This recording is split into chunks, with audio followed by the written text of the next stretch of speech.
that affects your faith, your family, or your freedom. So don't go anywhere, because Point of View starts right now.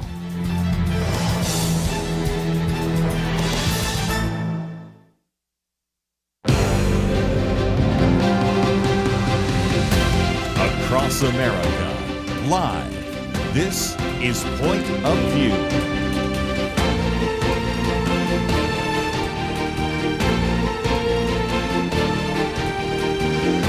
And now, Kerby Anderson. Thank you for joining me. It is the Wednesday edition of Point of View, and it is May 7th, and the Papal Conclave has taken place today.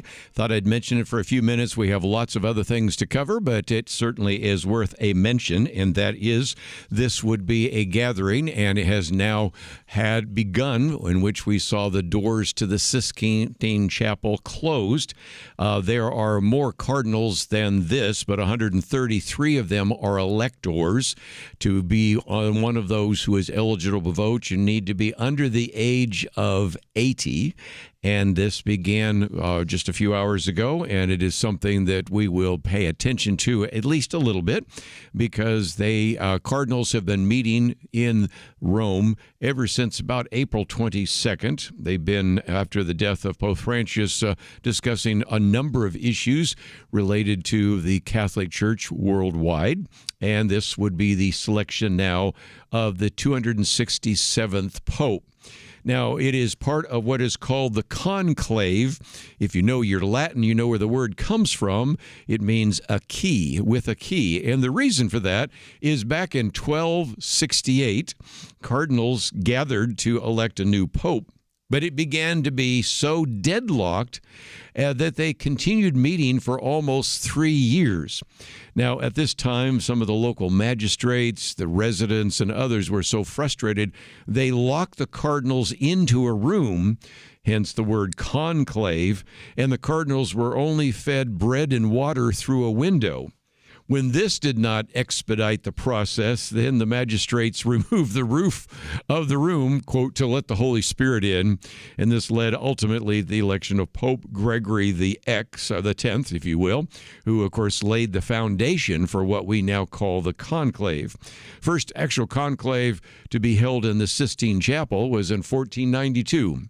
And that's when Columbus was finding America, and that's when this was taking place. But the chapel wasn't always the sole location until 1878, but it has been the particular place. And you may have seen, if you watch television today, the Cardinals gathering, then the other visitors and even some of the cameras leaving and then shutting the doors, which, of course, in the old days were literally sealed shut. And you do not find out anything until you look at that very famous smokestack. And if indeed it has produced the requisite color, then you know that a pope has been selected. By the way, that comes from burning the ballots, in which they actually then mix some chemicals with it. And so they'll be watching very quickly to see how long that takes. For those of you that have been keeping track of this, the conclaves in 2005 and the conclave in 2013, both of them lasted about 2 days. This is a time in which those individuals, as I mentioned, 133 under the age of 80, gather together. They take an oath of absolute secrecy.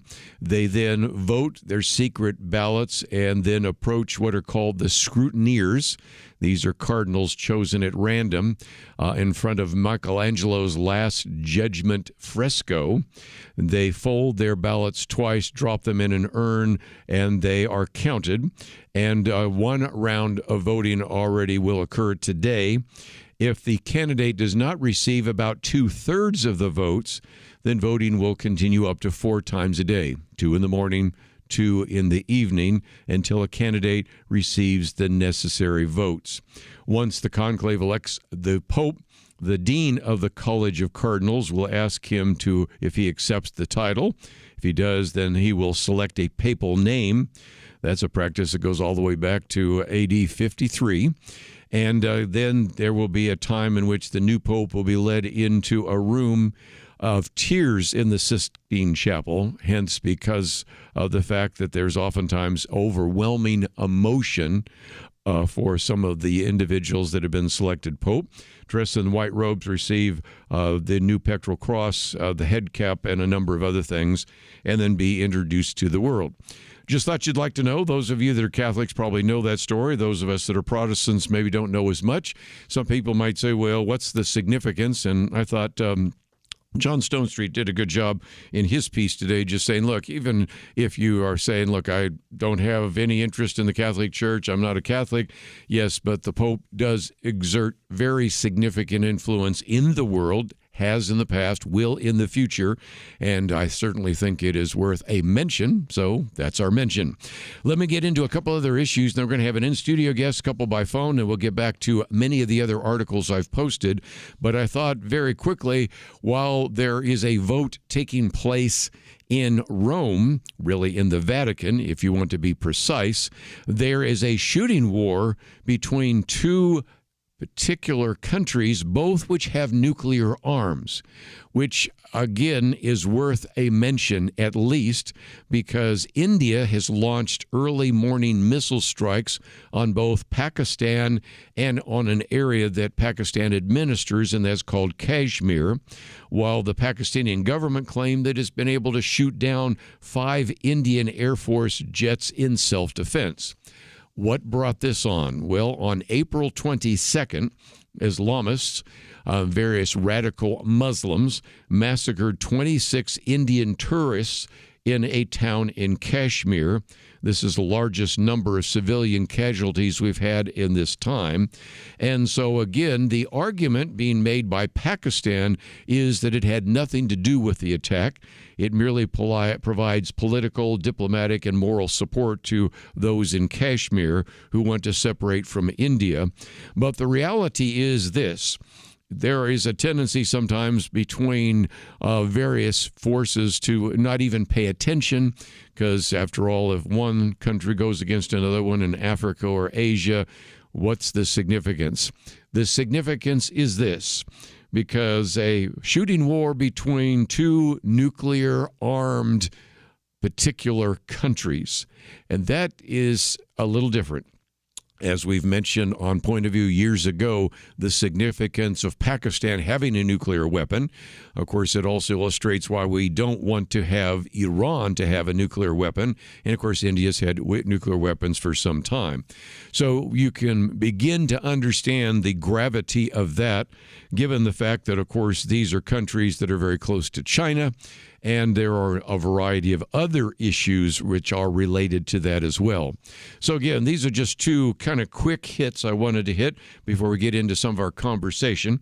Even though we've covered each one of them in a fairly short period of time, we're not saying that they're not significant, just we have a lot of other things to cover. But I think it would be remiss if I did not mention at least the conclave as well as this conflict there in India.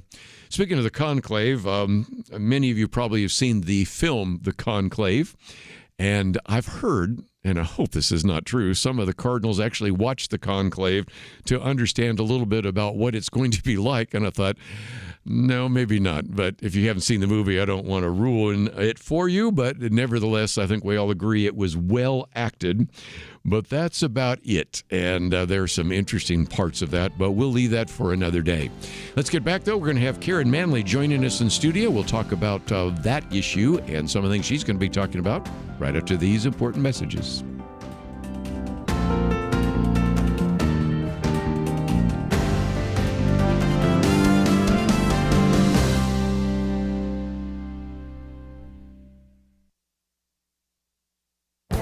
This is Viewpoints with Kerby Anderson.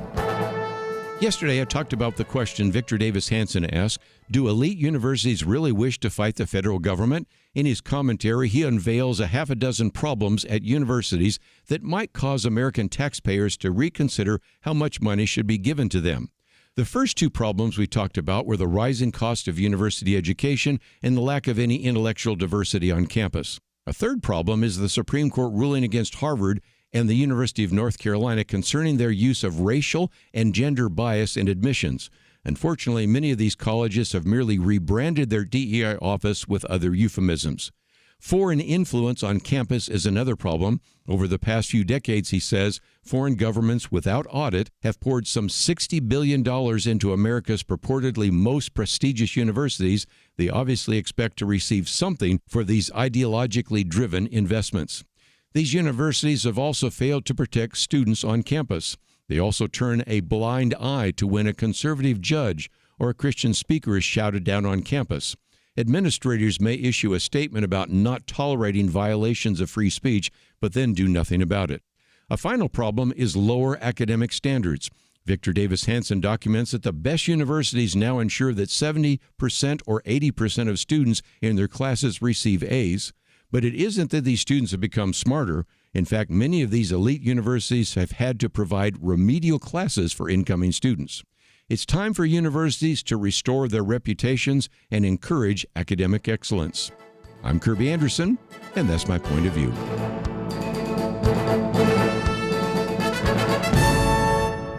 For a free booklet on a biblical view of intelligent design, go to viewpoints.info/intelligent design. Viewpoints.info/intelligent design.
You're listening to Point of View, your listener-supported source for truth. Back once again, one of the things we've been doing this week is talking about my Viewpoints commentary. Of course, we also make available Penedextra's Viewpoints commentary. If you go to the website right now, one of the things you'll notice is we have a banner there that says subscribe today. And we're doing that because we found that a lot of people have been hearing Point of View for a long period of time, maybe even received the booklets in the mail because they are one of the Truth Team members, but they've never subscribed to Viewpoints. So we thought we might be good to talk about that this week, and that's what we're doing. And I thought it would be most appropriate to bring in Caron Manley. She is the digital media content publisher and, of course, also the assistant publisher of Point of View's two monthly publications. That would be the Outlook magazine and booklets.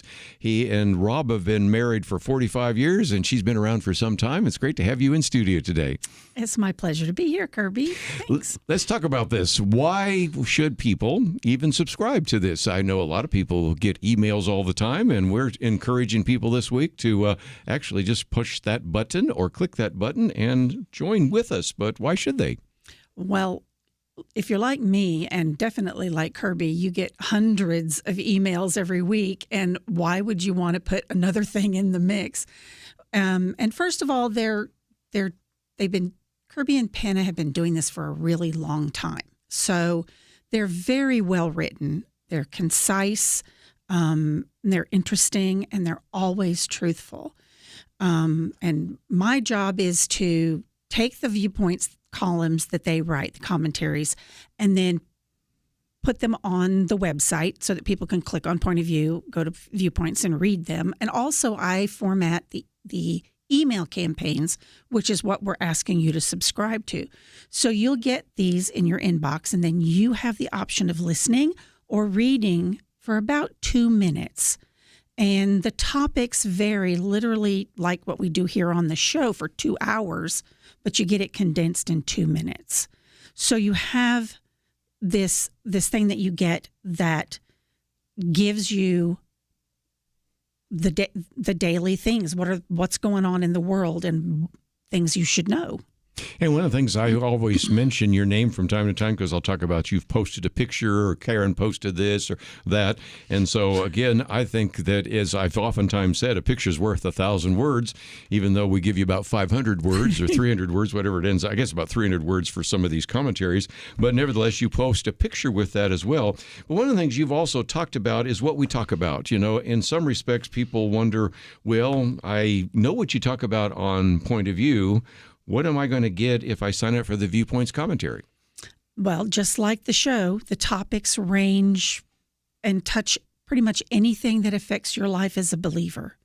The politics, the medicine, the whatever things affect your life, the Viewpoint topics covered. Like this past month, we've had, let me find it here. We've had everything from junk food to China to tariffs to PBS to Bitcoin and the baby crisis. Mm-hmm. So everything. Everything. One of the things I think is helpful about this is some people that say, look, I'm a little tight on finances, and as much as I appreciate the idea that you have people that donate to you, I probably will not be able to support you on a monthly basis and receive the booklets. But the bottom line is some of the material that we cover on Point of View, which you can hear on radio or you can hear later on by going on the computers, or even that we cover in the booklets, we also have focused oftentimes in the commentary. Mm-hmm. And the other part of that I found, Caron, is that as I've traveled around, a lot of people I've run into, it seems like this last week I ran into a lot of people say, I listen to every day. I listen to every hour of every day. And I'm thinking, boy, that's great. But I've also run into a fair number of people who say, look, I appreciate the fact you got a 2-hour show. Not a chance. I'm going to listen to it for 2 hours. But can you distill it down? And the booklets are one of those. We say that if you can read the booklet in 10 minutes, and most people should be able to, the commentary is only 2 minutes long when I read it. If you actually just don't have to listen to it, but just read it, you can read it in about a minute and a half. Yeah. And so some people say, okay, I can do that every day because I kind of like to know what's going on. And you know as well as I do that one of the things I provide to you, and then you provide a link to an article, because oftentimes you hear me say, don't trust me, don't believe what I have to say. I've given you a link to the article, and you've provided some links so that when people get the commentary printed form, they can even follow the original article or articles from which we got some of those ideas. Yeah, you go back and you link it to the source material for where you got the truth and let folks read it for themselves. So it makes it that much more powerful, I think, to have. It's not just your opinion, you know. Mm-hmm. It goes back and it anchors it to some other publication as well. So I try to provide those links for people to just, if you go to the website or you get them in your inbox, those links are clickable, and you can go then and read that for yourself. I thought I'd mention something else too, and that is they just heard you mention China tariffs. The whole issue of the work crisis, baby crisis, go, wait a minute, I'd like to read that one. There's a way that people can archive these and then pull up past commentaries, can't they? Well, Point of View does the archiving. We archive them. In fact, if you go and you look at the Viewpoints commentaries, they are archived all the way back to August of 2014. So there's a little search bar at the top of the page, and if you type in a topic, you can find viewpoints and links to the different shows and things like that by just typing in the word. And one of my favorite examples recently is Henry. You wrote about Henry being the high earners but not rich yet. And I was like, well, what if somebody wanted to read that but they couldn't remember when it was or anything like that? You just go in, type the word Henry, and the very first thing is that viewpoint. So you can read it, you can get the source materials for it, and you can have that as ammunition in your...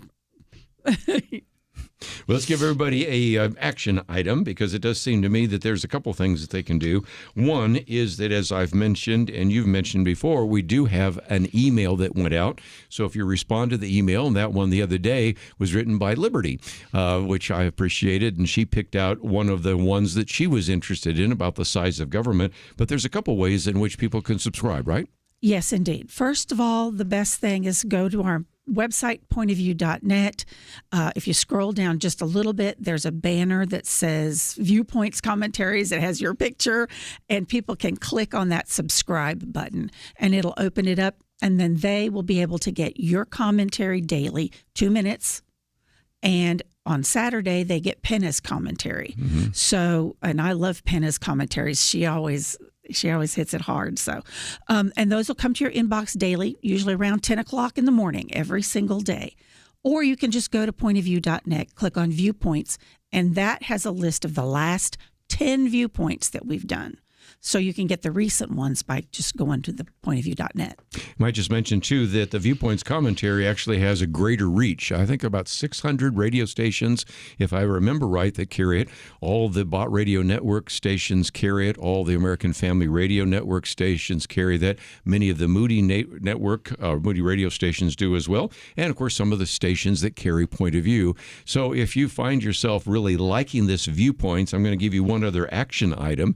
That is, you might take that Viewpoints commentary that maybe you've been reading, and of course most of you are probably in a situation right now that you're listening to a radio station, but if you like that, you might pass that on to a radio station that you know of that doesn't carry Point of View, or doesn't even have the Viewpoints commentary, because there's a lot of radio stations around the country that carry my 2-minute commentary that just, quite frankly, are never going to carry the 2-hour program. Indeed. And I understand that as well. Indeed. So you can help us expand there as well. So let me just again, first of all, say, Caron, thank you for coming in and talking about this. And if you've always wanted to know what she looks like, well, we've got her on camera right now. And it illustrates exactly what we're going to be talking about. Next hour, we'll have Ryan Silverstein in. He's written this very good piece on this whole idea that higher education should learn from Hillsdale College. And I'm going to mention some of the material in my commentary today. Yesterday's was Elite Universities Part 1. Today is Elite Universities Part 2, and I'm really using some great material from Victor Davis Hanson. And as we just pointed out, if you find yourself saying, well, I'd like to see the original, well, by the time you get to that first sentence in the first paragraph, you can see something underlined, and if you click on that, which Caron has provided, it will take you to the original article, so you can get some of the facts and figures there as well. So you can see how, in many cases, we try to have a connection between some of what we cover on the radio and certainly what I cover in my commentary. But Caron, thank you for being with us. When we come back, we're going to be talking about a ministry that I think you'll want to know about. I just already, for the next hour, mentioned Ryan Silverstein with us, what higher education should learn from Hillsdale. So we've got a lot to cover, but this would be a perfect time. Let's go to the website, pointofview.net, and click on that button there that says subscribe today. And you've taken an action that I think will be helpful to us and to you. And if you want to pass it on to others, we would commend that to you as well. Let's take a break. We'll be back right after this. The Bible tells us not to worry, and yet there is a lot of worrying stuff in our world today. Thankfully, the Bible doesn't stop at telling us not to worry. God gives us a next step. He says we need to pray. But sometimes even knowing what to pray can be difficult. And that is why Point of View has relaunched our Pray for America movement, a series of weekly emails to guide you in prayer for our nation. Each week, you'll receive a brief update about a current issue affecting Americans, along with a written prayer that you can easily share with others. We'll also include a short free resource for you in each email so you can learn more about the issue at hand. Will you commit to pray for America? Go to pointofview.net. Click on the Pray for America banner at the top of the page to subscribe. Again, that's pointofview.net. Click on the Pray for America banner. Let's pray together for God to make a difference in America. Point of View will continue after this.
You are listening to Point of View. The opinions expressed on Point of View do not necessarily reflect the views of the management or staff of this station. And now, here again, is Kerby Anderson. One of the things we like to do is highlight various opportunities and ministry outreaches around the world. And this is another opportunity to learn more about One by One, the Mercy Center, even the House of Freedom. And we are going to be talking to Becky Murray, who's the founder of and CEO of One by One. Really, her life was transformed, as we'll tell the story, by when she bought a pair of shoes for a young girl in the streets of Sierra Leone. And really, that began the whole idea of forming a One by One and acquiring land in Africa and opening its doors. She is a founder of the Dignity Project. She's also the host of Embrace the Journey, which is seen on TBN UK. And she is an individual that has certainly addressed this very important need as we talk about what is happening on the African continent. So, Becky, thank you for joining us today here on Point of View. Great to be with you. Can you share that story? Because in some respects, that was the genesis of One by One. Exactly that. That's where it all began. And so as a young girl, I had a passion to help children around the world. But this particular moment personalized a global need. So I was out in Sierra Leone doing a short-term missions with my local church. And I met a little 9-year-old who was just begging on the streets. And I noticed she simply had no shoes, which, to be honest, now I work in a lot of rural parts of Africa. That's a common thing. But back then, it was probably like only my second time in Africa. And I was just so challenged to see a little 9-year-old living on the streets, and she didn't even have a pair of shoes to her name. Well, with me that day, I literally had the total of 50 pence, so not even $1. And so with my very feeble offering, I bought her a pair of flip-flops. And then I'd said, okay, come and hear all about this Jesus that I've been telling you about. I was working alongside a big evangelist. And so that evening, we stood outside ready to go on to the gospel campaign. And I remember seeing this little girl running towards me. She's got a huge smile on her face because for the first time in her life, she's now wearing shoes. And she approached me and she said, should I wait in the hotel? And I was like, no, we're literally leaving right now. There's space in the vehicles. You know, you can travel with us, it's fine. And she said, yes, but shouldn't I wait in your bedroom? And I think if this 9-year-old had asked any of the men on the team, I would have immediately understood the question. But for a little 9-year-old to look at another young girl, I was in my early 20s at the time, and ask if she should wait in my bedroom, I genuinely couldn't process the question. And so I asked her a third time, and sure enough, she thought that I'd spent 50 pence on her so that I could have her body. And in that moment, I was so broken. I remember looking this little girl in the eyes, but having a conversation with God in that moment. And I said, okay, I'm all in. I'm all in. Even if it's only ever for one life, I'll give my whole life to this, because no human should ever be bought or sold, let alone for a little 9-year-old child to think it over a pair of flip-flops. Unbelievable story. And again, a lot of that is on the website. We do have a link to onebyone.org. And there's a whole section here on some of the projects that you have. We're going to talk about the Mercy Center and some of the others. And then, of course, there's an opportunity for you to know a little bit more about the outreach. But you have been, and let's see if we can talk about what's happened since then, or been able to reach, I think the numbers on the website, over 47,000 girls, reaching them with this idea of dignity and the Dignity Project. Can you share a little bit more about that? Yeah, so we started with a center in Kenya for like abandoned children. And I'd been working out there a few years by this point. In fact, it was 3 years I'd been working out in Kenya. And I had a mum approach me and say, hey, can you pray? My kid's gone missing. And so I did. I asked her a few questions and then I prayed with her. And then 2 days later, I had a second mum say, Becky, please, can you pray? My little girl's been missing for 5 months and no one knows where she is. And so again, I prayed with this second mum, but this time when I walked away, the problem very much stayed with me in my heart. And so we began doing research amongst local schools to see, is this rare or is this a common situation? And found out from the local schools that it's not rare, that children were going missing at an alarming rate. And sure enough, human trafficking Yes. was happening in the village where we were based. And so I kept trying to get to the bottom. I'm quite strategic in how I think. And so trying to find out, is there a pattern? Is there a trend? And the one thing that kept arising when I was speaking with these teachers was period poverty. Young girls were dropping out of school because for 1 week of the month, she can't get to school. She doesn't have reusable sanitary products. She doesn't have any sanitary products to enable her to go to school during her monthly cycle. And so because of that, they were dropping out of school during young elementary years. And the traffickers were onto that. And they would come and reach these girls and say, come with me to the city, come be a cook or a cleaner or a nanny. And then these girls were going willingly. And because they weren't being forcibly kidnapped off the streets, their own families didn't even realize a crime had occurred. And so we thought, okay, well, let's get to the girls before the traffickers ever do. And so we now go into schools where we give girls reusable sanitary products that they can stay in school every week of the month. And these products aren't going to expire after 1 month or 2 months. They last them for over a year.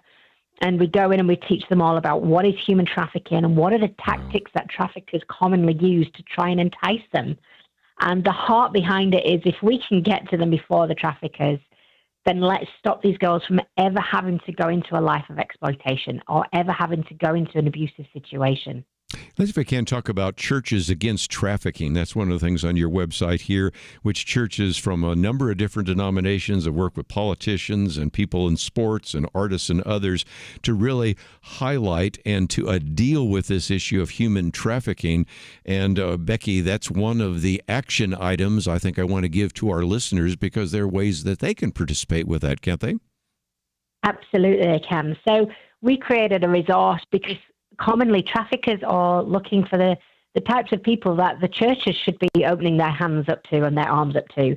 So the people who are marginalized in society, people who are isolated. And so we want to be able to reach them again before the traffickers do.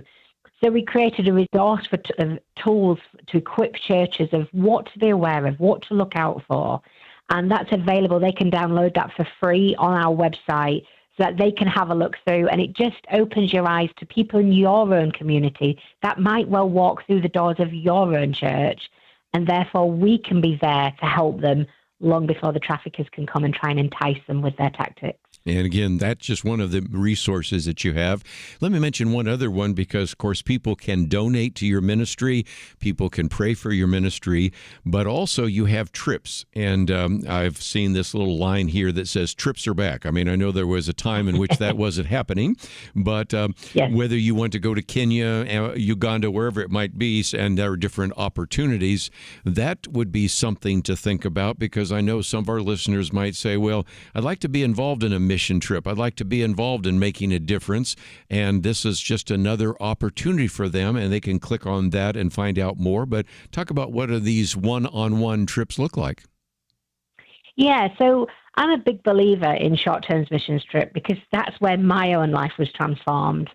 And I don't think you're ever going to have someone who just overnight says, you know what, I'm going to pack up my belongings and go to the outbacks of Africa if they've not first done a short-term missions trip.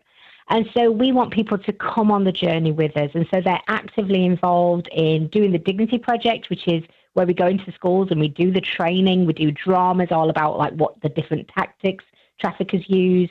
We also go into medical centres, teaching frontline staff of what to be aware of.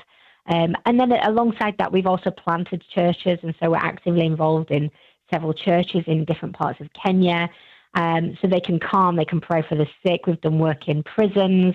It's really varied. So there's something for everyone.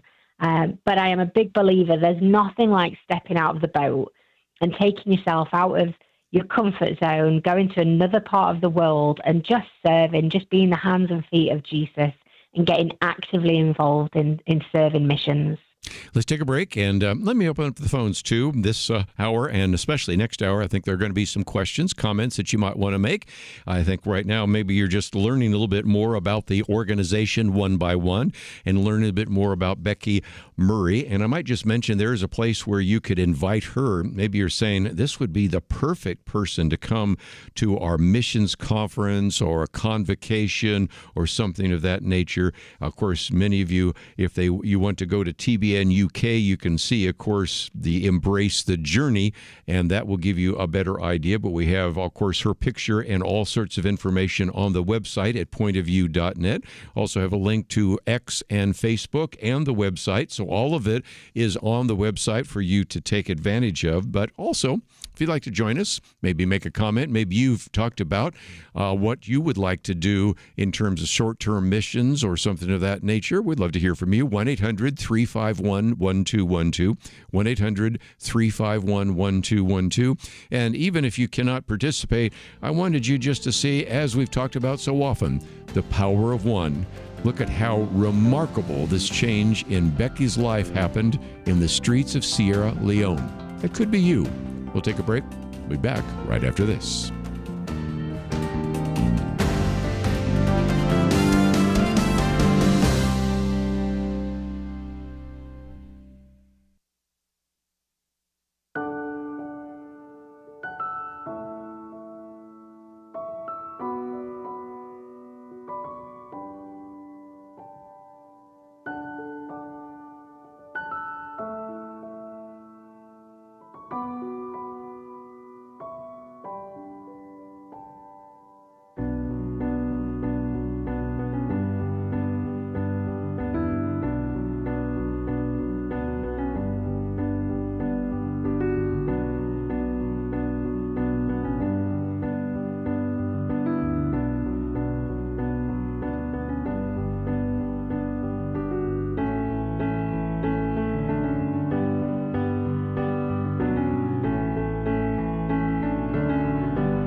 You're listening to Point of View, your listener-supported source for truth. If you'd like to join the conversation, the number is 1-800-351-1212, 1-800-351-1212.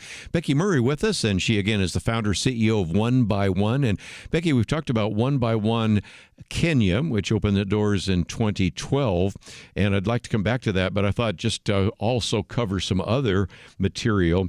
You have what is called the Mercy Center that is named for a 3-year-old girl named Mercy. We'll get to that in just a minute, but part of the reason for that, and again, it just illustrates this crying need, this very significant need, is that in the past you've taken calls from police officers who basically say, we have this girl, and we have nowhere to send her, even though we've rescued her out of human trafficking. And that's one of the reasons why you have wanted to develop this Mercy Center. Can you tell us more? Yeah, that's right. So we started working in Uganda a couple of years ago. And if I'm honest, our intention was purely to do preventative work. So going and doing the Dignity Project across many schools, teaching the medics and the front line, teaching police about, trauma-informed responses. And it's been as a result of that we've got to know a number of people in like the probation services and the police department. And when they began to reach out saying, well, look, we are now correctly identifying. Previously, young girls would come forward for help, but then they would end up being the ones prosecuted as prostitutes when really they were forced into sex trafficking. And so because we'd done a lot of training with the local police there in Ginger, they began to reach out and say, okay, we're now starting to identify these girls, but where do we send them? And so there are some amazing shelters in different parts of the nation, such as in Kampala, the capital, or other regions, but there is nothing in our entire region. And actually, Ginger ranked 5th out of 185 police divisions, 5th for child-related offences to do with trafficking and kidnap and torture, and yet there was nothing in that entire region. And so when they got in touch and said, listen, we've had a 6-year-old who's been in sex trafficking for 2 years. This little precious girl was 4 when she was originally taken. She doesn't even know the name of her family, let alone the name of the village she comes from. Yes. So for the police to begin even trying to locate her family just felt like mission impossible. And where do they put her until then? And the only place they had a bed for her was in a police cell. But for this precious 6-year-old who's just gone through 2 years of utter torture to now be put in a police cell, she doesn't know what she's done wrong. And so we knew it was like another moment of looking the little 9-year-old in the eyes, knowing we cannot look the other way. We have to take a step of faith and do something. And so we're opening our first crisis centre. It'll be a shelter where girls can come immediately from the brothels, immediately from being rescued by the police. They'll be brought to our centre where they'll stay with us for 3 months, where we'll give them all the care, the counselling, trauma therapy. We'll also do lots of courses with them to catch them up on education they've missed, or teach them lifestyle skills such as, jewellery making, soap making, lots of different skills, so that once they leave us and are placed back in family-centred care, they won't go back into exploitation, because they'll either go back into full-time education, or they'll be able to even start their own micro-businesses if they're a little older. And so it's a huge step of faith of us. We don't have a lot of money spare beyond what we're already doing in Kenya and our safe house in Pakistan. But you just can't look the other way when a 6-year-old is having to be placed in a police cell because there's no safe bed for her. Might just mention again, we have onebyone.org, and of course Kenya, Pakistan, and of course now this one in Uganda. And I thought you said it very quickly just before I run out of time. I thought it would be important for people to understand that you're providing them with clothes. You're educating them, because in some cases they've fallen far behind. You're providing life skills. Of course, you're feeding them. And you also have a counselor. And it seems to me that in some respects you're meeting all the needs, plus some of these incredibly emotional needs that they have dealt with, because just think of how horrific what their experience has been. And that's why it's important for you to have counselors available as well, isn't it?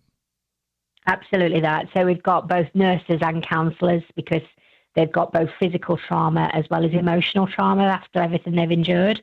And so we'll be able to do one-on-one counselling with them, but also group therapy counselling as well, because, working together with many different girls, they realise they're not alone in this, and there's no shame attached to this, and that, we want to see them restored and rebuilt, so that once they're placed back into family-centred care, they don't feel like they're going in as a victim, but they're walking out here as strong women who God has got a plan and a purpose for their life. Let's see if we can talk about when people land on your website there, onebyone.org. There's, of course, your story, the vision. There's an opportunity for people to learn about the various places where you're having an impact. There's a place where you can get information, maybe even find out about a trip, and a place where you can donate. But talk about how our interested listeners can get involved with you in one way or another.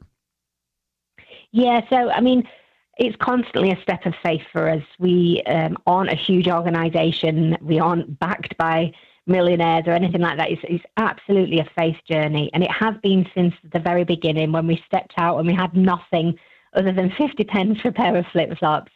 And it's been this incredible faith journey that when you say yes to God, He begins to do what we can't do.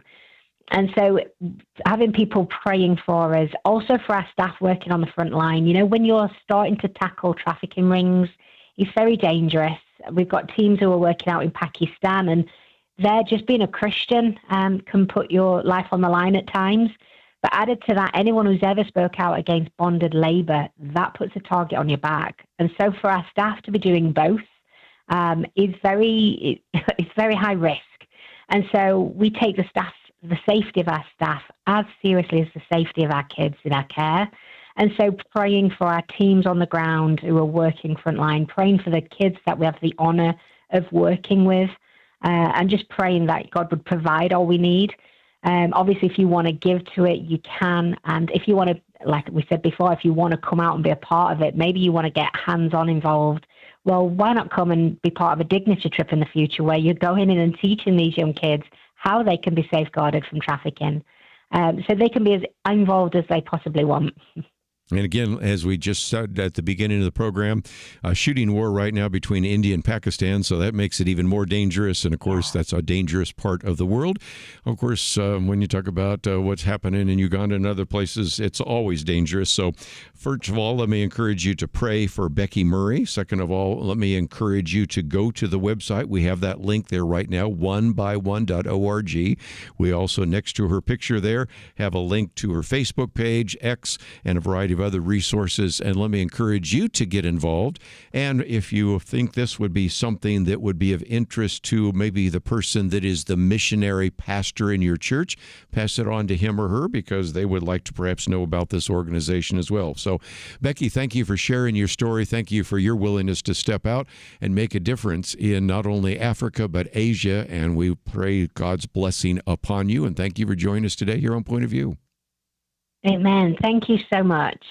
Going to take a break, and when we come back, we're going to spend some time in this second hour. First of all, talking with Ryan Silverstein, and he is an individual that has written this piece on, and it's very good, higher education should learn from Hillsdale. And even though he's at Villanova, he has a good perspective on maybe what should be done, and that relates not only to my commentary today, which we talked about in terms of higher education, but also the last article that we'll get to in the last part of the second hour, a very good piece by Victor Davis Hanson, which I entitled Fables, Scandals, and Hysteria. But he has a whole section on Harvard University, which you might want to read as well. So lots of links and material on the website. We do need to take a break, though. We'll come back with more right after this.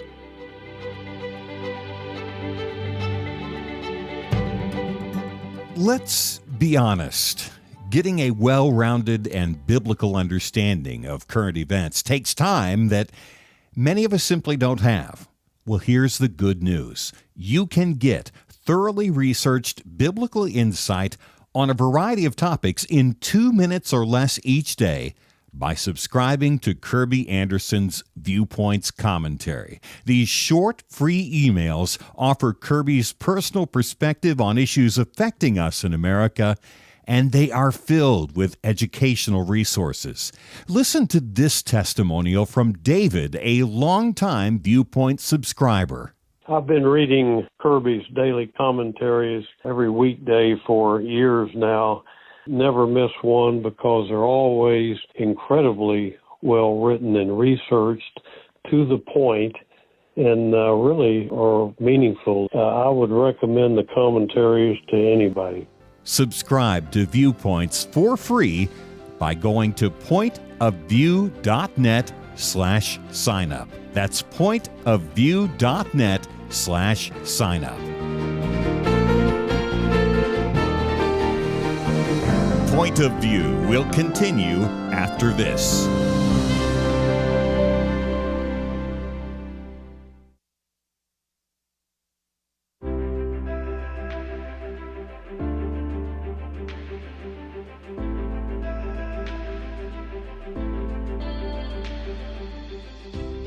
Going through the stations and caught Kerby and a very interesting topic. So just listening to it, and so just by hearing the topic, I can relate to some of those topics. But it has impacted my life a lot. I enjoy listening to the station.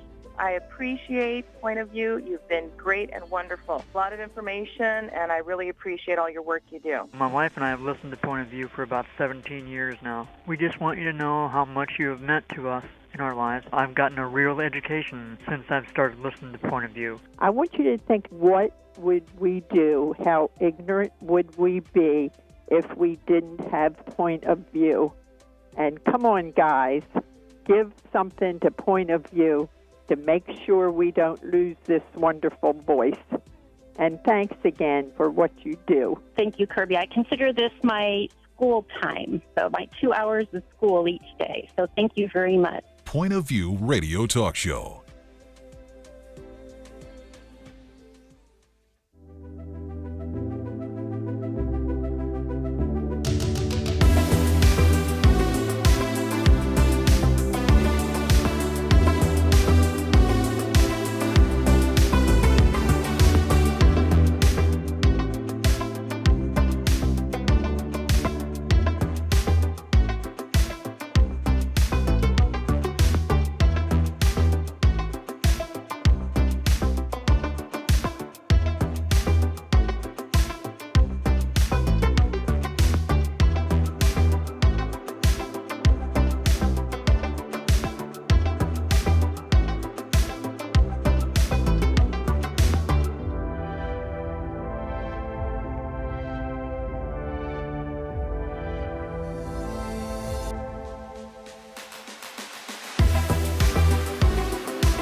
Hi, this is Kerby Anderson. You know, each day we take on the tough issues and provide a biblical perspective to them. The topics we cover are wide-ranging. Apologetics, theology, prophecy, creation and evolution, intelligent design, marriage, family, child-rearing, the millennial generation, trends in society, politics, economics, business, religious liberty, the Constitution, public policy, foreign policy, military policy, tensions in the Middle East, abortion, homosexuality, pornography, sexual ethics, media, technology, history, and America's godly heritage. We talk about anything that affects your faith, your family, or your freedom. So don't go anywhere, because Point of View continues right now.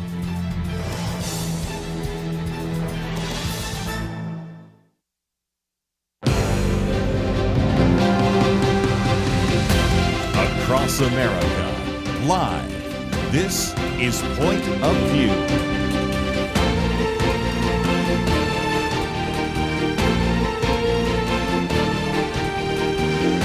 And now, Kerby Anderson. Second hour today, we're going to spend some time talking about higher education. And if you've been paying attention to my commentaries, and of course, we've been talking about that this week, the Viewpoints commentary yesterday was on elite universities part 1, which some of that was taken from a very good piece by Victor Davis Hanson. Talked about yesterday in the commentary about how, first of all, the very increased amount of expense of universities over the past half century. Tuition has generally risen at twice the rate of inflation. Of course, you've had a number of students defaulting on their loans and the rest. The second problem we talked about yesterday is the lack of intellectual diversity on campus. Oftentimes, we have nothing but liberal and progressive professors, rarely a conservative one, and sometimes as much as a 10-to-1 ratio, to pick just a few. My commentary today talks about another, which we'll get into with our guest, and that is the Supreme Court ruling against Harvard and the University of North Carolina concerning their use of racial and gender bias in admissions, foreign influence on the campus, which I talk about in my commentary, but also in the piece you'll see a little bit later we'll talk about by Victor Davis Hanson, where he spends most of his time really talking about the attacks on Donald Trump, but then does digress into what's happening at Harvard, which has been kind of eye-opening. Then the failure to protect students on campus, well known, whether it's Harvard or Columbia or others, and then just the lower academic standards. So my two commentaries are a very good setup for the piece which we do want to point you to right now, and that is written by Ryan Silverstein, and he has written this piece, and I found it a while back in Real Clear Politics and wanted to get him on the program. He is an individual who is a law candidate at Villanova University, also a fellow with Villanova's McCullen Center for Law, Religion, and Public Policy. He's an individual that we really need to know more about. And Ryan, thank you for joining us today here on Point of View. Thanks for having me. I might just mention the piece that we have. It's on pointofview.net. Of course, you can also go to Real Clear Politics to find it. Higher education should learn from Hillsdale. And you begin by talking about the fact that higher education's at a crossroads, and in some respects, you can understand why there's been this growing conflict, and now it's really come to a head between the Trump administration and Harvard University and other universities, because in some respects, there has been an unwillingness, especially at Harvard, we'll pick on them for just a minute, to actually deal with the need to not discriminate. We do have a 1964 Civil Rights Act. We do have all sorts of other legislation that would suggest that you should obey the dictates of the federal government, and you even have a Supreme Court case against you. And so when then the Trump administration's tried to implement that, Harvard has come back reacting and saying, you don't have a right to tell us or to dictate what we can teach, who we can admit, and who we can hire. So in some respects, that's why you wrote the piece, isn't it? No, it is. And I'll be frank, I was a little bit stunned by Harvard's response, because I didn't expect an institution of higher education like Harvard to go from, championing civil rights legislation to actively calling for it to not apply to them. It was really eye-opening and stunning. And so one of the things I think we're seeing here is that your theme is, I think, a good one. Higher education should learn from Hillsdale. Now, again, we've had Larry Arnn, president of Hillsdale, on the program. I've had a couple of professors on there. I've had a colleague that for a while taught there. But talk about that whole issue, because many years ago, first Hillsdale, but also Grove City College and others said it's probably not a good idea to take federal funds in the first place. I oftentimes refer to it as the golden rule. He who has the gold makes the rules. And if you don't want the government to misinterpret Title IX or all sorts of other issues, it does seem to me that there is some wisdom that some of these independent colleges have taken by not taking funds from the federal government. What's your thoughts? Yeah, so first I just want to give your viewers some context, and that context is I'm someone who has no affiliation with Hillsdale whatsoever. I didn't go there. I don't have many friends who've gone there. I've just heard of Hillsdale because of its pristine reputation, which is why I felt compelled to write this piece. Now, specifically, I want to talk about what happened in the 1980s. Well, really, back in 1975 was when I think Title VII first really became a thing, and Grove City College was really opposed to it. And Hillsdale was so opposed to it that they went to their Board of Regents to say, you know what, we're going to stop taking federal student loans for our students because we don't want to have to violate our values when teaching our students or violate our admission standards. Grove City decided to challenge it. They went to court, and Grove City lost in 1984. You know, the Supreme Court held that if you take federal monies, you're subject to federal anti-discrimination law, whether you like it or not. So for higher education to now turn around and say, oh, well, we want to have our cake and eat it too, and that's not how it's worked. It's not how it's worked for over half a century. You know, that they just want to do their own thing, and that's silly.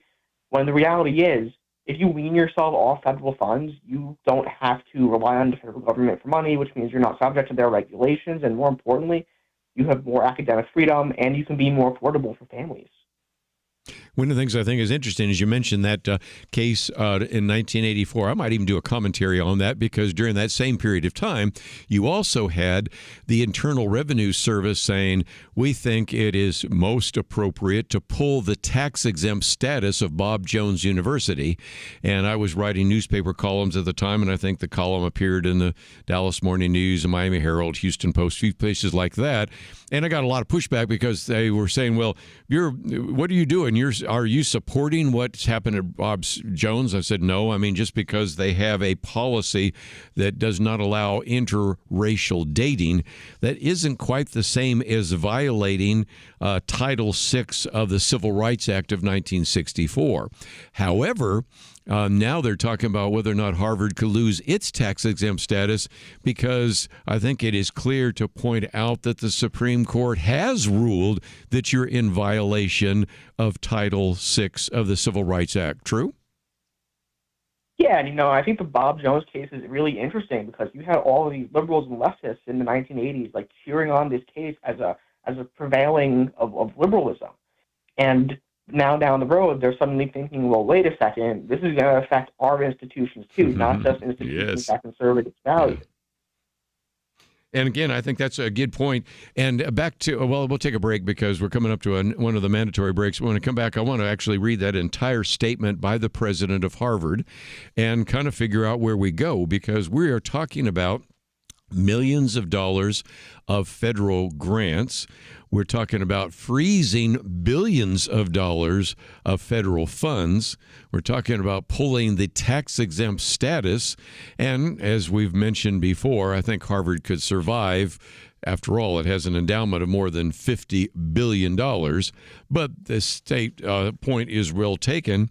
And I think Ryan Silverstein has a great opportunity here to really remind them of the fact that maybe you could look at Hillsdale and Grove City and others and reevaluate whether or not this enterprise known as Harvard University is one that should be receiving both tax-exempt status as well as federal funds. So we're going to take a break, and we'll continue our conversation with Ryan right after these important messages. Stay tuned.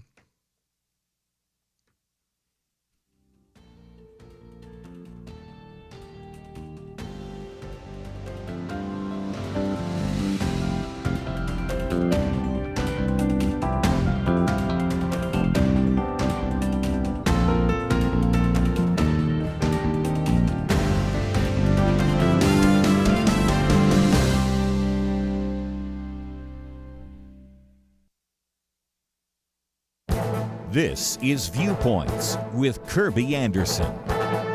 Yesterday, I talked about the question Victor Davis Hanson asked, do elite universities really wish to fight the federal government? In his commentary, he unveils a half a dozen problems at universities that might cause American taxpayers to reconsider how much money should be given to them.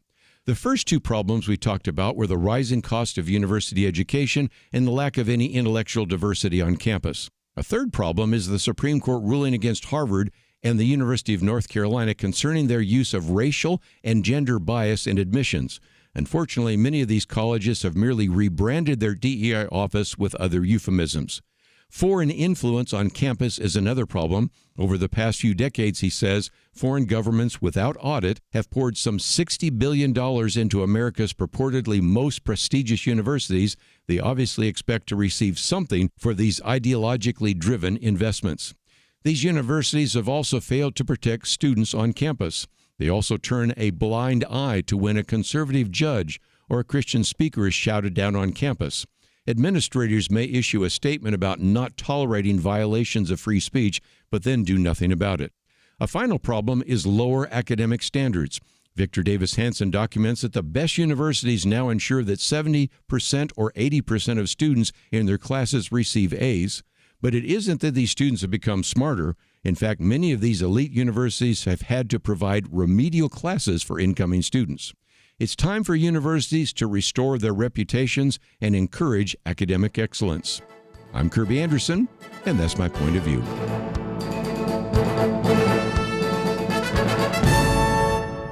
For a free booklet on a biblical view of intelligent design, go to viewpoints.info/intelligent design. Viewpoints.info/intelligent design.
You're listening to Point of View, your listener-supported source for truth. Back for a few more minutes. Ryan Silverstein with us as we talk about his piece, Higher Education Should Learn from Hillsdale.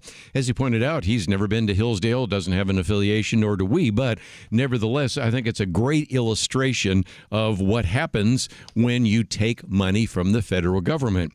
And so, Ryan, first of all, let me just give the quote from the professor, actually now the president of Harvard, who said, "No government, regardless of which party is in power, should dictate what private universities can teach, whom they can admit and hire, and which areas of study and inquiry they can pursue." First of all, some of that might make some sense. We do want universities to be free, but if you're going to receive federal funds, take us through some of the conditions, because we're talking about more than just one or two federal laws. We're talking about quite a few, aren't we? Yeah, we're talking about like Title VII, which prohibits race or religious discrimination, Title IX, prohibiting gender discrimination. We're talking about the Americans with Disabilities Act, which prohibits discrimination against disabled individuals. There is a plethora of federal laws that exist that these universities statutorily must comply with.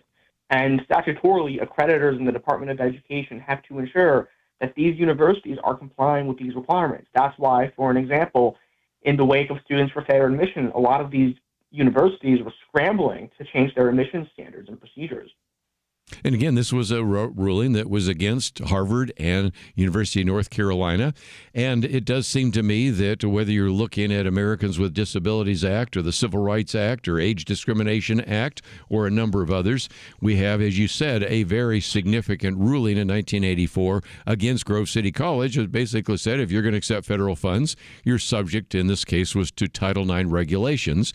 And, of course, the argument was made for a while under the Obama administration that even though really since 1975, Hillsdale College has not received money from the government, just the fact that a student might get some benefit, could be a student loan or something like that, GI Bill, whatever it might be, that's enough for us to justify imposing all sorts of Title IX regulations on Hillsdale. They didn't get very far with that, but I think it shows you that then for Harvard's president to stand up and say, nobody has the right to tell us who we can admit and who we can hire. Well, actually, yes. And we have talked about this in many cases with the issue of religious liberty.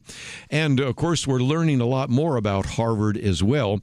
The article we'll get to later by Victor Davis Hanson really talks about how the media has been attacking Donald Trump. But since one of those attacks was about Harvard, he reminds us, interestingly enough, that then after the statements being made that we should still receive federal funds, then you found out about a China-Harvard program that actually allowed Chinese paramilitary organizations to participate, even though they had sanctioned the role of the state Chinese violence against the Uyghurs. You had something else in terms of a comprehensive Harvard University study and report that came out talking about the anti-Semitism on the campus.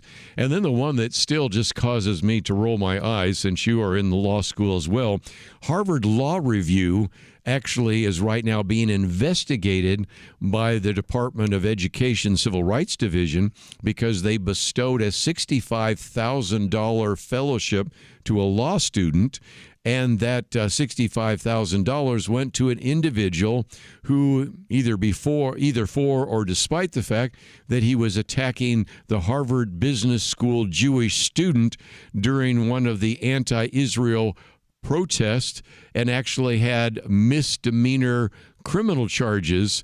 And so spending $65,000 for an anti-Semitic attacker was even kind of beyond the pale. And of course, you also had last year in graduation, a number of students disrupted their own graduation with walkouts and shouting Free Palestine. So it does seem to me, Ryan, that for the Department of Education, for certainly the Justice Department, and for the president to say, Harvard, either you comply with federal regulations or you lose all the federal funding, and maybe even in the future you lose your tax-exempt status. Does that make sense?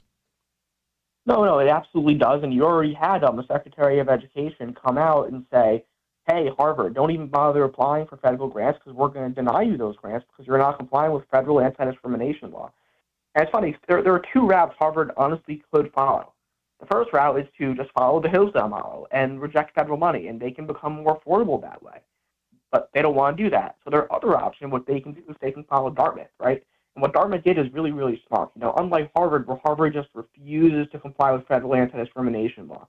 You know what Dartmouth did? Within a day of those encampments being set up on Dartmouth's campus, Dartmouth sent in the police, broke it up, and refused to let students run the asylum.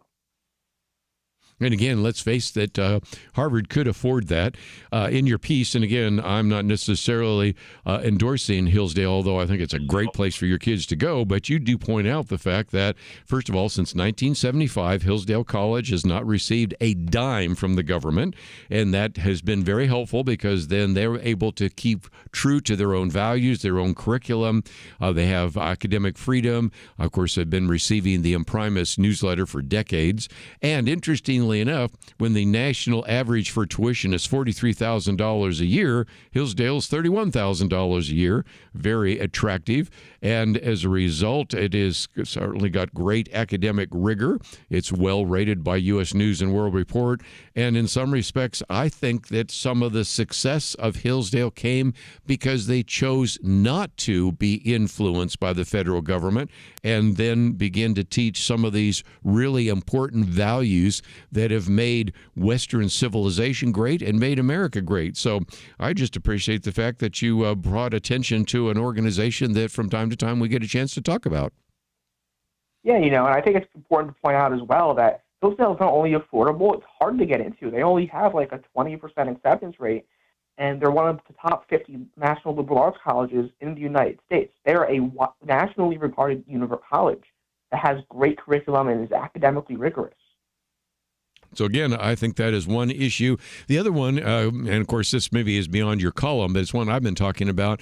If you actually went to a point where instead of the federal government guaranteeing a student loan, the universities did so, and let's look at Harvard, because according to your estimates, maybe $53 billion in endowment, they could very easily actually provide scholarships and loans. Now, the scholarships, I know going to an Ivy League school myself, are actually ones that don't have to be repaid, but student loans do.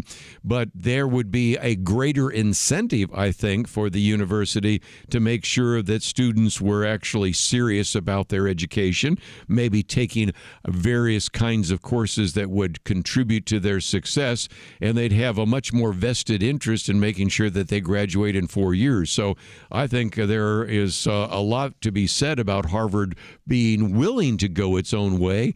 And if it wants to have the academic freedom to determine what they teach, who they admit, who they hire, and all the rest, by the way, I think in some cases they would still receive lawsuits for some of that.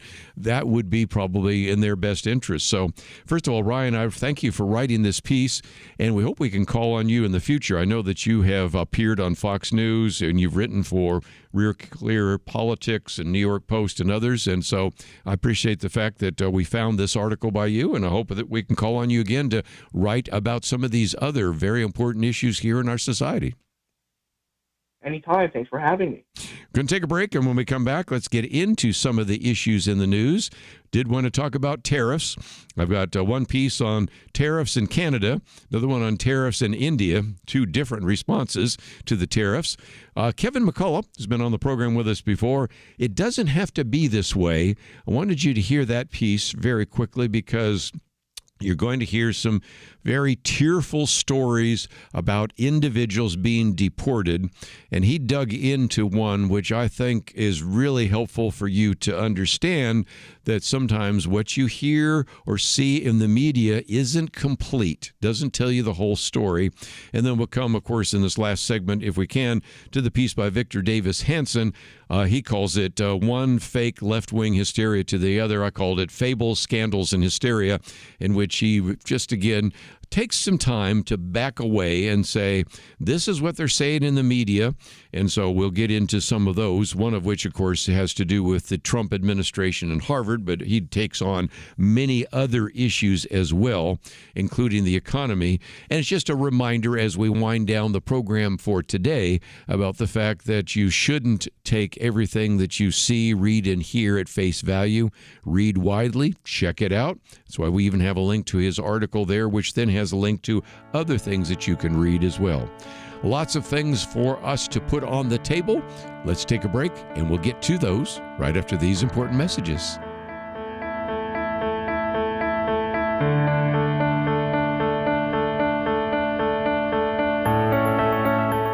It was not that long ago that censorship appeared to be almost inevitable. Free speech was being attacked and strangled in many places. And some of us wondered if this was the end. But now, many feel a new sense of hope, a chance for a fresh dawn.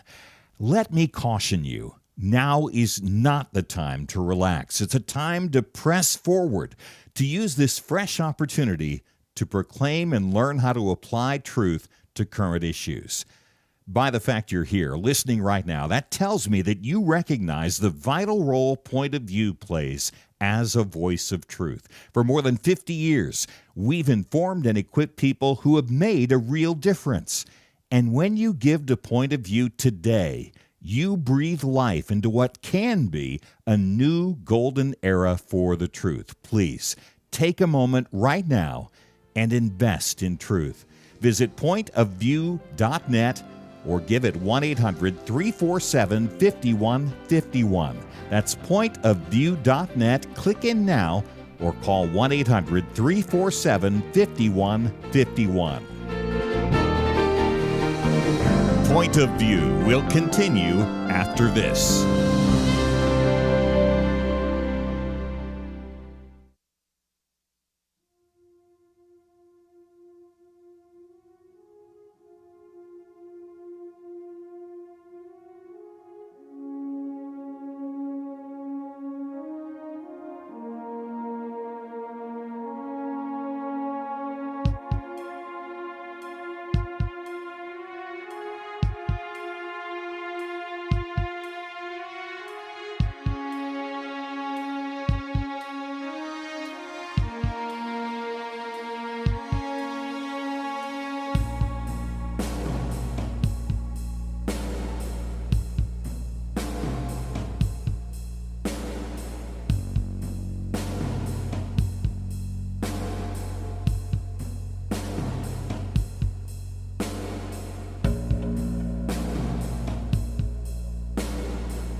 You are listening to Point of View. The opinions expressed on Point of View do not necessarily reflect the views of the management or staff of this station. And now, here again is Kerby Anderson. Back once again. Let's, if we can, talk about some of the tariffs, and then we'll talk about deportation, because a couple of very important issues on the table. First is that we have had a situation with Canada, and the other day we had President Donald Trump and the new Canadian Prime Minister Mark Carney in the Oval Office, I should say, and they made an announcement during the press conference about that. But while they were talking about it, I was struck by the fact that even as he's sitting next to Mark Carney, he's also pointing out that India had the highest tariffs in the world and its government has agreed to drop it. And so he was talking about the fact that they were going to drop that to nothing. We'll get into more of that in just a minute. But while you have the two leaders there, they were talking about everything from tariffs to the possibility that Canada would be the 51st state of the United States. Of course, that's not going to happen. But nevertheless, the question at one point was, is there anything we can say to you in the course of your meetings with him today that would get you to lift the tariffs on Canada? And Trump's blunt reply was no. And the reporter asked, why not? And he said, well, it's just the way it is. And so basically they went back and forth about the tariffs. And then, of course, they got into the whole question of what was going to be happening with Canada. And this is where Mark Carney said, well, Canadians' views on all these issues, whether it's, the Canadians will be part of the 51st state of the U.S. or something like that, just not going to happen. And so they basically, his statement was, we are the largest client of the United States in the totality of all the goods. So we are the largest client in the United States. We have a tremendous auto sector between the two of us, and the changes made have been helpful. 50% of a car that comes from Canada is American. That's not like anywhere else in the world. And to your question about, is there one thing? No, this is a bigger discussion.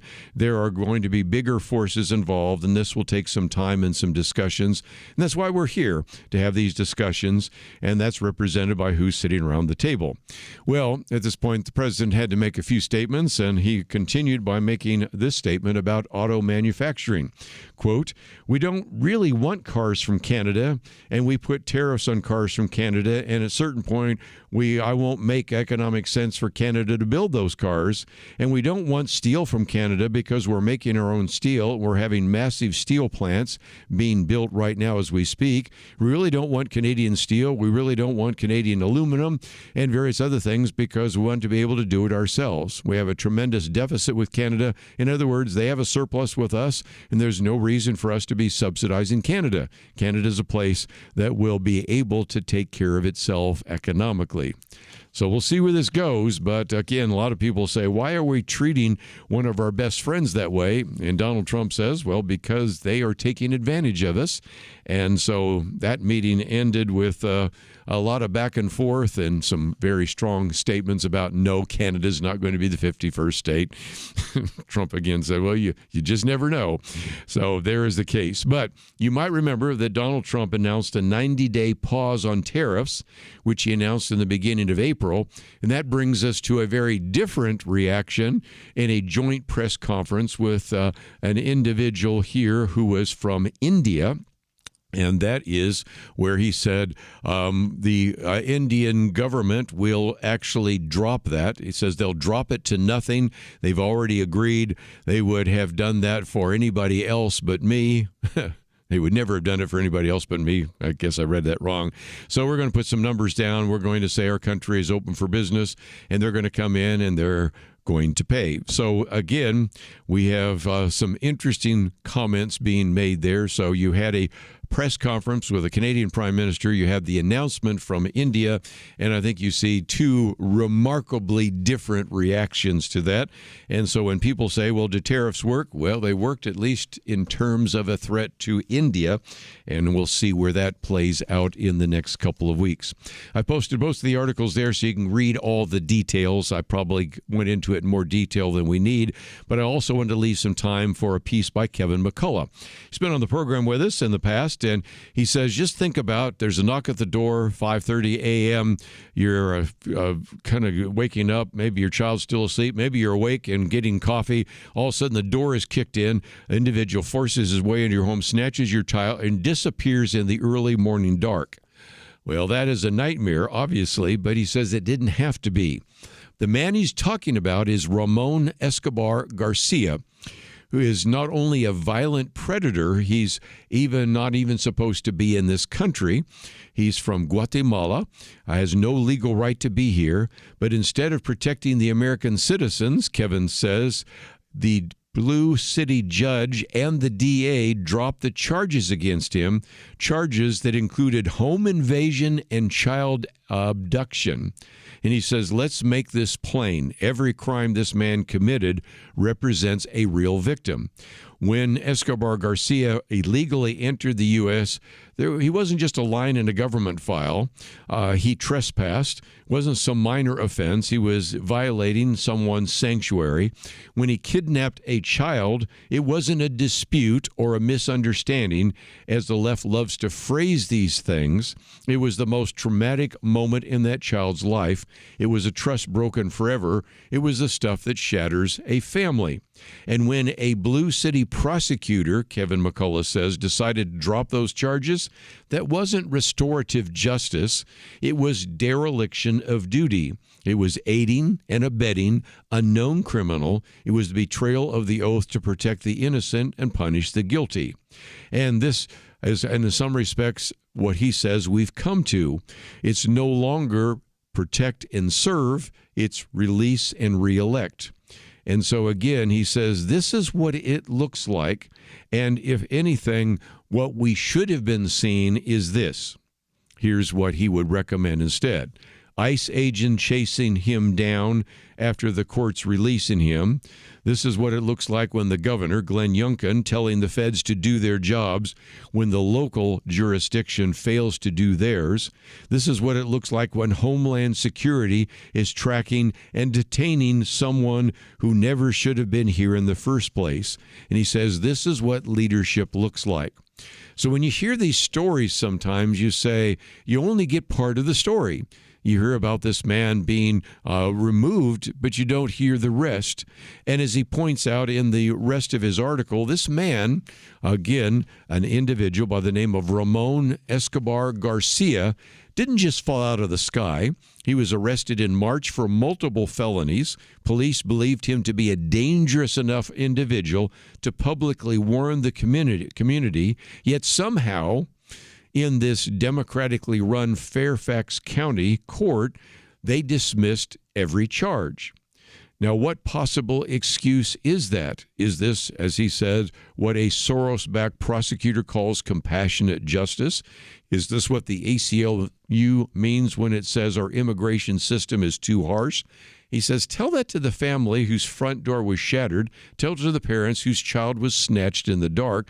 Tell it to the neighbors who now check their locks 5 times a night. And he points out that every release of a violent, illegal criminal is a sentence handed down on the American people, and don't let them pretend you that is rare. He then begins to give you the list. New York, Los Angeles, sanctuary cities, unwillingness to cooperate with ICE, and on and on and on. And so he says this isn't just about the criminals. It's about the judges, he says, who sign the release forms. It's about the prosecutors who drop slam dunk charges. It's about city councils who tie law enforcement's hands. It's about every elected Democrat who tells you it's racist to want your family to be safe. They say walls don't work, but the only walls that seem to be torn down at the moment are the ones between your family and chaos. And so he says these judicial activists don't see criminals like Escobar Garcia as threats. They see them as political talking points. This isn't soft on crime, Kevin McCullough says. It's complicit in crime. It doesn't have to be this way.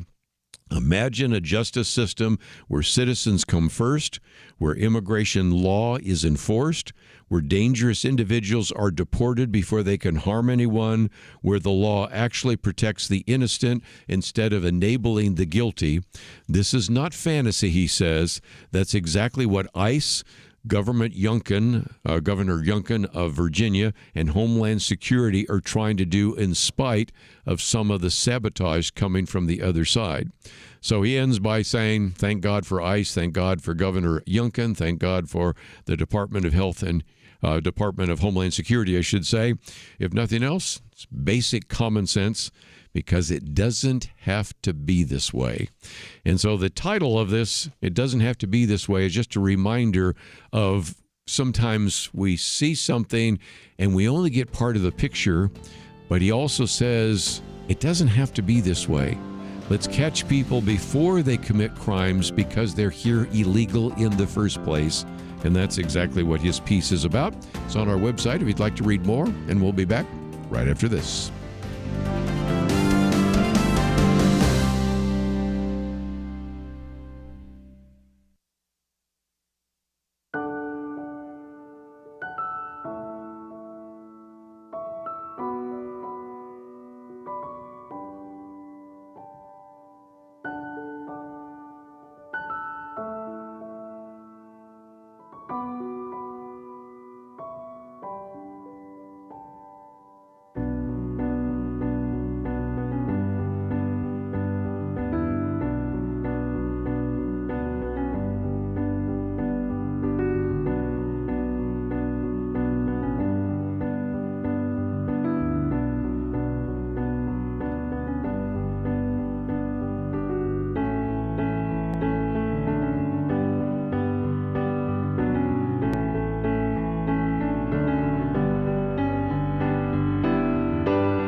You're listening to Point of View, your listener-supported source for truth. Back once again, let's, if we can, focus on this last article by Victor Davis Hanson, but let me just give you kind of a preview of tomorrow. Penn and Dexter will be joining us by phone for just a few minutes because we'll be talking about, again, the Viewpoints commentaries that we encourage you to sign up for. But then we'll have Robert George, Professor Robert George, will be talking about his book, Truth Matters. And that was an interview we were going to have with him a while back, and we're not able to do so. And then we're going to spend the entire second hour hour with our good friend Lee Strobel. His new book, Seeing the Supernatural. As you are well aware, he's produced a whole bunch of books lately that are all about apologetics, arguing for the existence of God. Is God real? Talking about heaven and talking about out-of-body experiences. This one, Seeing the Supernatural, gets you back into. Of course, he's done one on miracles. A lot of great books, and this is the newest book out. New York Times bestseller, as you might imagine, and so we'll spend some time with our good friend in the second hour tomorrow with Lee Strobel. Just before we wind down, let me mention that Victor Davis Hanson has been saying we're just dealing with all of these, if you will, scandals and various kinds of, if you will, collusions and any kind of various kinds of paranoid looks at the world. And he says, we had decade-old fables like the Russian collusion, laptop disinformation, the whole cause of COVID, and all of those. And we thought maybe that would be the end of it. And he reminds us, no, we just hit midstream, because more recently, just in April alone, he points out that you had Trump either has guaranteed inevitable recession, or Trump has engineered a losing trade war that we're going to regret, or that Trump has crashed the stock market, or that Trump has lost his majority favorability railings, or that Trump has had mostly a failed first 100 days, or he says F, all of the above. And so he takes on some of those for just a few minutes. And first of all, reminds us that when you look at some of the economic issues, you do have to put a smile on your face or roll your eyes or something else, because when the Biden administration had 2 consecutive quarters of negative GDP, which are the classic definition of recession, all the pundits out there that were supportive of Donald Trump, Joe Biden, were assuring us that the data was meaningless. We don't have 2 consecutive quarters of negative GDP because, of course, only have had 1 quarter under Trump anyway. But nevertheless, we're already being assured that we're in the midst of that. And so in some respects, that is amazing to me that at a time when they were so willing to say, well, I don't think that 2 consecutive quarters of negative GDP should qualify as a recession. Now, if there's even a dip in the stock market, well, then we're headed for recession. I think you could honestly say we've been in recession for some time, but that's a different story for a different day. Well, then what about this? Because the argument being made, the polls are showing that Donald Trump is losing and all the rest. But he says, as for those polls showing that Trump was all but through after 3 months in office, almost all of them were wrong during the 2016 presidential campaign, and we're again wrong in 2020, and yet again we're wrong in 2024. This is the same bunch of pollsters who assured us with final authority in the 2024 election poll that Kamala Harris was going to win the race by 4 points, a lead that supposedly was outside the margin of error. And instead, she lost the popular vote by 1.5% of the votes and lost the Electoral College 312 to 226. And so as soon as you get some of these polls that don't look good, those are front and center.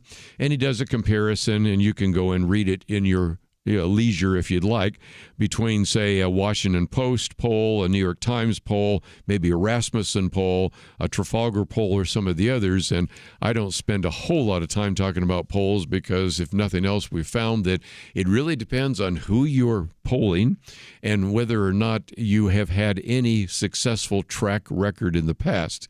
And there is a reason to have some doubts about all of that. But then, as he goes on to talk about the economy, which I wanted to focus some time and attention on, as far as the supposed economic and stock meltdown for March and April, if you look at March and April so far, the monthly economic report showed that job growth was not only impressive, but even above market expectations, with a special emphasis on permanent rather than part-time jobs, even as the number of federal workers went down. In the past, oftentimes you had to pay attention to those job numbers to see how many of those were federal workers being hired under the Biden administration. But in this particular case, the job numbers were better than predicted. Bet you didn't hear that in the mainstream media. And of course, then something else you probably didn't hear, unless you're watching maybe some of the conservative programs, the number of multi-trillion-dollar investments and relocations of businesses to the United States continue as was predicted by Donald Trump. Again, you probably don't hear that in the mainstream media. Well, what about inflation? Because that's another thing people are talking about. And again, inflation in March and April either did not increase or, in fact, actually declined. And so, again, you can see some of those issues.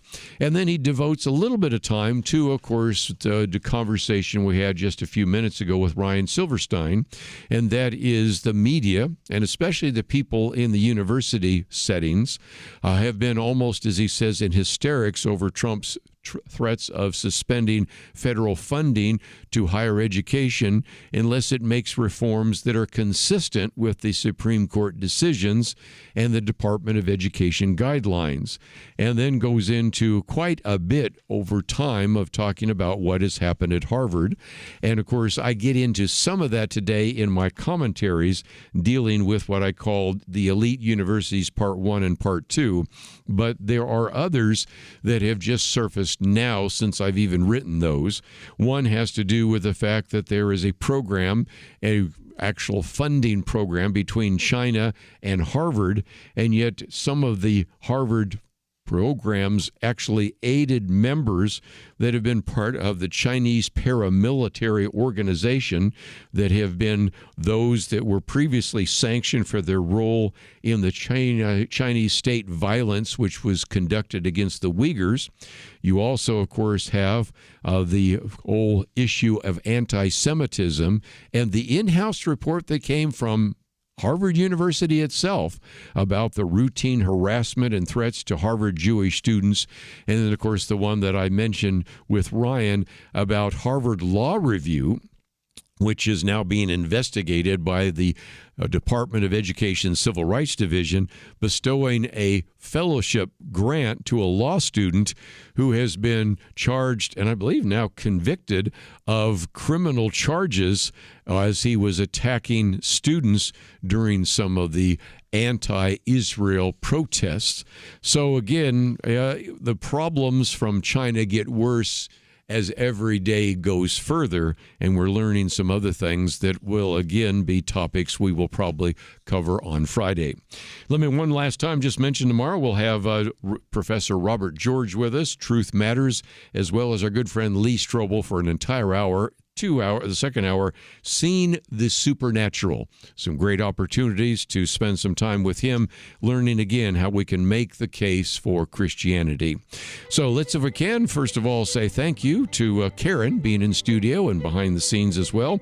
Of course, to Megan engineering the program, as well as Steve producing the program. And we look forward to seeing you tomorrow on our Thursday edition of Point of View. Let's be honest. Getting a well-rounded and biblical understanding of current events takes time that many of us simply don't have.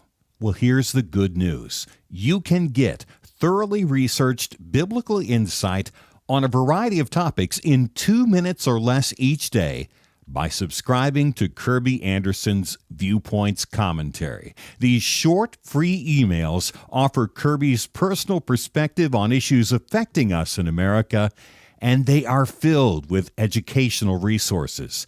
Listen to this testimonial from David, a longtime Viewpoint subscriber. I've been reading Kerby's daily commentaries every weekday for years now. Never miss one because they're always incredibly well written and researched, to the point, and really are meaningful. I would recommend the commentaries to anybody.